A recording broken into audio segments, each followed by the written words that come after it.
Sometimes हम देखते हैं कि कहते हैं कि जब आप कामयाबी के सफ़र पर गामज़न हैं तो बहुत सी चीज़ों को आपको कंप्रोमाइज़ करना पड़ता है, लाइक आप अपना टाइम अपना इन्वेस्ट करते हैं बिज़नेस में, ना कि फ्रेंड्स के साथ या बाहर खेलना कूदना इस तरह की चीज़ें। बचपन से ही ले लें अगर हम, तो आपने इस कामयाबी के सफ़र में क्या किन कुर्बानियों का सामना किया? बच्चों को टाइम नहीं दिया, बहुत बड़ी कुर्बानी। बिल्कुल। और बिज़नेस को दिया, बिज़नेस को एनहेंस किया, और अब पॉलिटिक्स और हल्के में जाते हैं। कॉन्स्टिट्यूंसी इस्लामाबाद की है, उसके बाद मेरी अपनी पॉलिटिकल पार्टी है जी। मैं अपनी पॉलिटिकल पार्टी, क्योंकि अगर मैं किसी पॉलिटिकल पार्टी को फॉलो नहीं कर सकता हूँ तो मैं झूठ भी नहीं बोल सकता हूँ कि मैं तुम्हारे लिए मुझे अपनी पार्टी में ले आओ और मैं ये कर दूंगा या बेहतर काम। तो फिर अगर आपने डिलीवर करना है तो आप हुकूमत में, नॉट नेसेसरी कि आप गवर्नमेंट में भी आके, आप गवर्नमेंट से बाहर रह के भी तो डिलीवर कर सकते हैं। मैं एजुकेशन डिलीवर कर रहा हूँ for the last 14 years, 15 years. Health deliver कर रहा हूँ 15 ईयर्स से। ये जो पढ़े लिखे लोग नहीं है, इनको ट्रेन करके मुल्क से बाहर भेज रहा हूँ। मुल्क के लिए रेवेन्यू आ रहा है, डॉलर्स आ रहे हैं। अभी नर्सेस को, हमारा 4 ईयर्स का कोर्स होता है नर्सेस का, जिसको BSN कहते हैं, उनको मैंने जर्मन लैंग्वेज पढ़ानी शुरू कर दी। अब जस्ट थिंक अबाउट कि ये क्यों नहीं कर सकते हैं। बिल्कुल, they can do it, but that's again they don't want it. Or they don't have the knowledge. अगर knowledge नहीं है, okay, come over, sit together. मैं आपको बताता हूँ कि आप पूरे पाकिस्तान में नर्सेस के साथ उनको लैंग्वेजेस स्टार्ट करें। अब यकीन करें कि जर्मनी को अप्रॉक्सीमेटली 8 लाख नर्सेस चाहिए जी। क्या पाकिस्तान दे सकता है? नहीं दे सकता, लेकिन अगर ट्रेन हो तो बिल्कुल जा सकता है। और जर्मन लैंग्वेज अगर हमारी बच्ची को या बच्चे को आती हो तो उसका जो बेसिक सैलरी स्टार्ट हमने जो बात की हुई है उनकी 1500 यूरोस, मीन 4.5 लाख उसकी सैलरी होगी। ग्रेट। लेकिन मैं उनसे एक प्रॉमिस करता हूँ और उनसे भी लेता हूँ कि आप 500 यूरो मुल्क में वापस भेजेंगे अगर आपको 1500 यूरोस मिलेंगे। और डेफिनेटली उनकी बेसिक है जी, बिल्कुल। बाकी पैसेज ऑफ टाइम के साथ तो उनकी सैलरी बढ़ेगी। exactly. इसको चेंज कहते हैं, इसको अवेयरनेस कहते हैं। बिल्कुल। इसको तो अवेयरनेस नहीं कहते हैं कि आप सिर्फ बातें करें, आप डिलीवर ना करें, अपने यूथ के हाथ में पत्थर दे दें और जाके आग लगाओ। नहीं, ऐसा नहीं होगा। बिल्कुल ऐसा ही है। मेरा कॉन्सेप्ट है कि यूथ के हाथ में आप कलम दो, आप पेन दो, उसको नॉलेज दो। नहीं आता आप सिखाओ।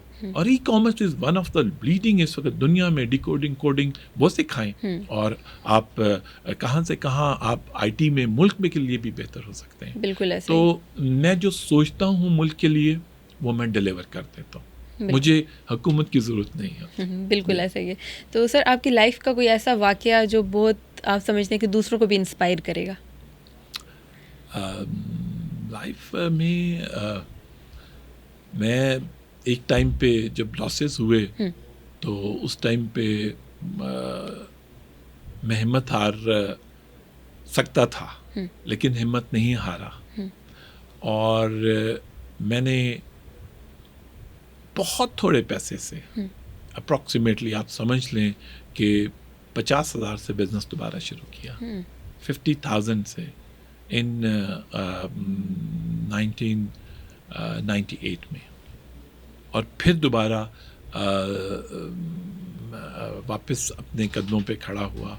तो आई थिंक कि जो यूथ है और जो लोग बिज़नेस करना चाहते हैं उनको मेरा यही मशवरा है कि हिम्मत ना कभी हारें और डायरेक्शन अपनी स्ट्रेट रखें, जिसकी वजह से आप एक दिन अपने टारगेट्स अचीव ज़रूर करेंगे। बिल्कुल ऐसा ही है। तो वो स्टूडेंट्स या वो यंगस्टर्स जो अब इस साइड पे आना चाह रहे हैं, और उन लोगों को आप क्या पैगाम देना चाहेंगे जो मतलब कि फ़ौरन से कोई भी ऐसी सर्कमस्टेंस आ जाती है लाइफ में तो वो अपनी हिम्मत हार देते हैं? सबसे पहली चीज़ है कि एजुकेशन के साथ टेक्निकल एजुकेशन होना चाहिए, और वो मैं कर रहा हूँ। E commerce, digital marketing. जब एक बच्चा कभी लाइफ में उसको नौकरी नहीं मिलती तो वो घर में बैठ के अपने मोबाइल पे ई कॉमर्स, और वो मिनिमम 50,000 से लाख, 1.5 लाख, 2 लाख जो मेरे सामने हैं, तो 5-5 लाख भी उन्होंने कमाए हैं। तो इसीलिए तो हुकूमत को हम कहते हैं कि प्लीज़ 18% डिजिटल मार्केटिंग पे, ई कॉमर्स पे लगाना बंद कर दें। उन्हें 18% लगा दिया। जी हाँ, बिल्कुल। बेचारे वो बच्चे कमा रहे हैं, हमारे अपने बच्चे हैं जो अर्न कर रहे हैं। आप सिर्फ उनकी बात कर रहे हैं जो टैक्स नहीं पे कर रहे, स्टोर्स की बात कर रहे हैं। उन्होंने इनको कहा है कि जनाब वो ई कॉमर्स पे घर पे आ जाता है तो वो अर्न ज़्यादा कर रहे हैं, हम अर्न नहीं कर रहे हैं, इसलिए हम टैक्स नहीं देंगे। नहीं, गलत है ये। वो भी अर्न कर रहे हैं और बच्चे भी अर्न कर रहे हैं जो ई कॉमर्स करते हैं, तो ये टैक्स नहीं होना चाहिए 18%। बिल्कुल, बहुत ज़्यादा इन्होंने कर दिया। जी बिल्कुल। तो मेरा नई जनरेशन को ये है कि यस, आप जब भी चाहें कांटेक्ट कर सकते हैं, और मैं ई कॉमर्स की मेरी क्लासेस होती हैं फ्री ऑफ कॉस्ट, अर्न करें, अपना बिजनेस भी करें, अपनी जॉब भी करें और साथ ई कॉमर्स भी करें। तो 3 चीज़ों से अगर पैसा आएगा तो आप अपने घर के अखराजात चला सकेंगे। अदरवाइज़ महंगाई, इन्फ्लेशन बहुत ज़्यादा हो चुकी हुई है, जिसकी वजह से घर चलाना और बहुत मुश्किल है, और ये हमारा 80% लोगों का प्रॉब्लम्स है। बिल्कुल ऐसे ही। बाकी जो 20% है वो एलीट क्लास है, उनको तो ये भी नहीं पता कि बिजली के यूनिट्स कितने का है। आज अगर 4 रुपये 76 पैसा बढ़ा दिए पेट्रोल, और डीजल 7.5 रुपये बढ़ा दिया, 7.5 रुपये उस इंसान को पता चलता है जो पे कर रहा है।